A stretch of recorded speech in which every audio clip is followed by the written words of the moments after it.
आज Doubtnut app download करें। Doubtnut पर अपने सभी गणित, रसायन विज्ञान, भौतिक विज्ञान और जीव विज्ञान के डाउट्स का करो सफाया। बस प्रश्न की फोटो खींचो, एक ही प्रश्न को क्रॉप करो और तुरंत वीडियो सोल्यूशन पाओ। अभी डाउनलोड करें। प्रश्न है, क्या असमान परिमाण के दो वेक्टरों को जोड़ने से शून्य वेक्टर मिल सकता है? क्या समान परिमाण वाले तीन वेक्टरों का योग शून्य हो सकता है? यह हमें बताना है।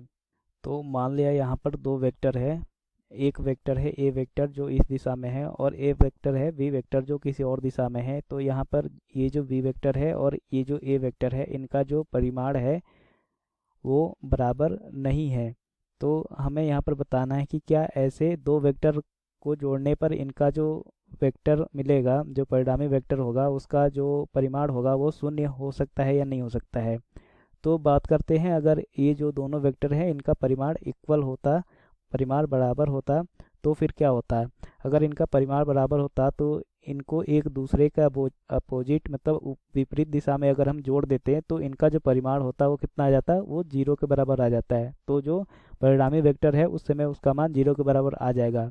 लेकिन यहाँ पर ये जो वेक्टर ए है और जो वेक्टर बी है, अगर इनका जो परिमाण है ये बराबर नहीं है, तो अगर इनको हम विपरीत दिशा में जोड़ेंगे तो इनका जो परिणामी वेक्टर होगा उसका मान जीरो नहीं आएगा, क्योंकि इनके परिमाण जीरो के बराबर नहीं है। तो अगर हम इनको दूसरे तरीके से किसी से जोड़ते हैं, अगर इनके बीच का जो कोण है इसको मान लिया थीटा है, तो इनका जो परिणामी वेक्टर का जो परिमाण आएगा उसको मान लिया वो आर आएगा। तो आर का जो मान आएगा उसके लिए सूत्र है, जो परिणामी वेक्टर का परिमाण है, परिमाण आर, इसके लिए सूत्र है वेक्टर ए के परिमाण का स्क्वायर प्लस वेक्टर बी के परिमाण का square plus 2 into A into B into cos theta.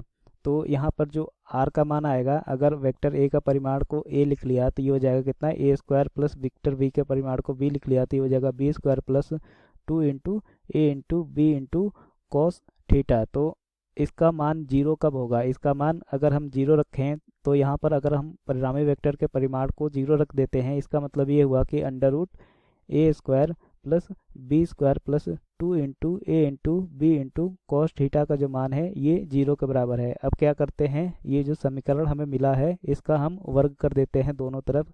तो ये कितना आ जाएगा? ये हो जाएगा A square plus B square plus 2 into A into B into cos theta का जो मान आ गया वो कितना आ गया? जीरो के बराबर आ गया। तो यहाँ से हम 2ab कॉस थीटा जो है उसको लिख सकते हैं कितना? इसको ए स्क्वायर प्लस बी स्क्वायर को इधर लाएंगे तो ये कितना हो जाएगा? माइनस कॉमन ले लेंगे तो ये हो जाएगा A square plus B square. तो यहाँ से अगर हम कॉस थीटा का मान निकालें तो कॉस थीटा का जो मान आएगा ये कितना हो जाएगा? ये हो जाएगा माइनस ए स्क्वायर प्लस बी स्क्वायर बटे 2ab के बराबर।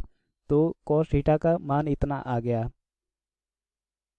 और जो कॉस थीटा का न्यूनतम मान होता है वो कितना होता है? ये होता है -1 के बराबर। तो अगर यहाँ पर हम कॉस थीटा का मान -1 के बराबर रख देंगे तो ये हो जाएगा -1 इंटू ए स्क्वायर प्लस बी स्क्वायर बटे 2ab के बराबर। तो यहाँ से माइनस कट जाएगा और ए स्क्वायर प्लस बी स्क्वायर का जो मान आएगा वो 2ab के बराबर आएगा। मतलब यहाँ पर अगर हम ए जो है बी के बराबर रख दें तो ये वाला जो हमारा शर्त है ये पूरा हो जाता है। तो यहाँ से केवल एक ही स्थिति ऐसी है जब जो दो वेक्टर है उनका जो परिणामी वेक्टर आएगा उसका योग जो है शून्य आएगा, और वो स्थिति तब होगी जब जो ए वेक्टर का परिणाम होगा, जो पहले वेक्टर का परिमाण होगा वो दूसरे वेक्टर के परिमाण के बराबर होगा, अन्यथा ये स्थिति कभी नहीं आएगी। तो यहाँ पर हमें दे रखा है कि जो दोनों वेक्टर है वो असमान परिमाण के दो वेक्टर है। तो यहाँ पर इन दोनों वेक्टरों के जोड़ने से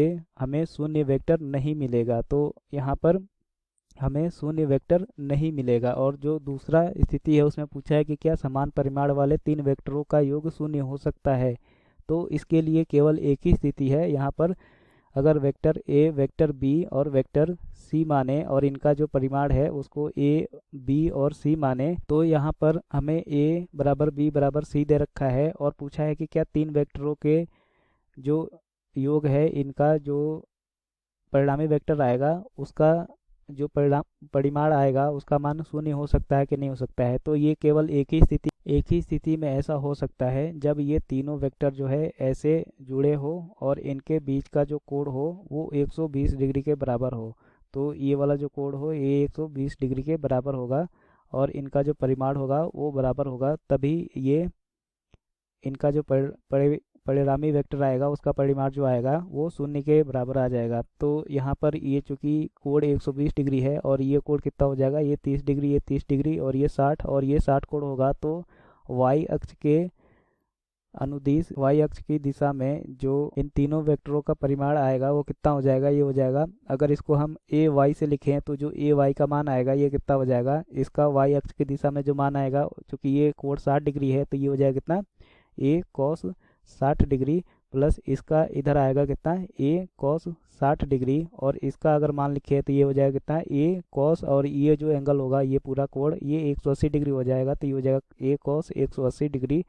तो यहाँ से जो हमारे पास a y का मान आएगा, ये y इसका मान कितना हो जाएगा, a इंटू cos 60 का मान होता है 1/2, a इंटू इसका मान होगा 1/2 इंटू a इंटू cos 180 का मान होता है -1, तो ये हो जाएगा कितना, ए वाई का जो मान आएगा ये हो जाएगा a/2 प्लस a/2 मतलब a माइनस a। तो यहाँ से जो ए वाई का मान आ गया वो कितना आ गया, वो आ गया 0। और अगर x की दिशा में इसका मान निकाले तो यहाँ पर ये जो कोण है ये कितना है, ये है 30 डिग्री। तो यहाँ पर ये वाला जो मान आएगा ये इस दिशा में आएगा और ये भी जो कोण है इसका मान आएगा इस दिशा में। तो x अक्ष की दिशा में जो परिणामी वेक्टर आता है उसको अगर ax से लिखें तो जो ax का मान आएगा वो पहले वेक्टर के लिए लिखते हैं तो ये कितना आ जाएगा, इसका परिमाण a है और ये कोण 30 डिग्री है तो ये आ जाएगा कितना, a cos 30 डिग्री प्लस दूसरे के लिए लिखेंगे तो दूसरे के लिए ये वाला जो कोण होगा ये कितना हो जाएगा, ये हो जाएगा 120 प्लस ये 30 मतलब 150 डिग्री। तो इसको अगर cos 150 लिखे या फिर माइनस cos 30 डिग्री लिखे तो दोनों का मान बराबर ही होगा, तो ये हो जाएगा कितना, a इंटू cos 150 डिग्री और इसका जो मान होता है वो माइनस cos 130 के बराबर भी होता है। और जो तीसरा वेक्टर है उसके लिए लिखेंगे तो ये हो जाएगा a इंटू cos 90 डिग्री। तीसरे कोण से जो ये तीसरा वेक्टर है इससे जो ये वाला कोण बनता है ये 90 डिग्री के बराबर होता है। तो यहाँ से जो a y का मान आएगा ये कितना हो जाएगा, a इंटू √3/2 और ये हो जाएगा माइनस cos 30 डिग्री के बराबर, मतलब ये हो जाएगा माइनस a इंटू cos 30 का मान है √3/2 प्लस ये हो जाएगा कितना, a इंटू 0 तो ये हो जाएगा 0 के बराबर। तो यहाँ से जो a y का मान आएगा वो कितना हो जाएगा, ये हो जाएगा √3/2 a माइनस a x है तो यहाँ से a x का जो मान आएगा वो कितना हो जाएगा, √3/2 a माइनस √3/2 a प्लस 0 के बराबर, मतलब ये इसका मान भी 0 के बराबर आ जाएगा। तो यहाँ पर हमें जो परिणामी वेक्टर मिला r वेक्टर अगर उसको लिखे तो इसका मान मिला 0i cap plus 0j cap, मतलब ये एक शून्य वेक्टर है। तो एक ही स्थिति में इसका जो मान है वो शून्य होगा अगर इनके परिमाण समान हो और उनके बीच का जो कोण हो 120 डिग्री हो। तो ये समान परिमाण वाले तीन वेक्टरों का जो योग है वो शून्य हो सकता है, लेकिन असमान परिमाण वाले दो वेक्टरों का योग कभी भी शून्य नहीं होगा। कक्षा 6वीं से 12वीं से लेकर नीट, IIT, JEE वो एडवांस के लेवल तक 1 करोड़ से ज्यादा छात्रों का भरोसा। आज ही डाउनलोड करें डाउटनेट ऐप या व्हाट्सएप करें अपने सारे डाउट्स 8400 400 400 पर।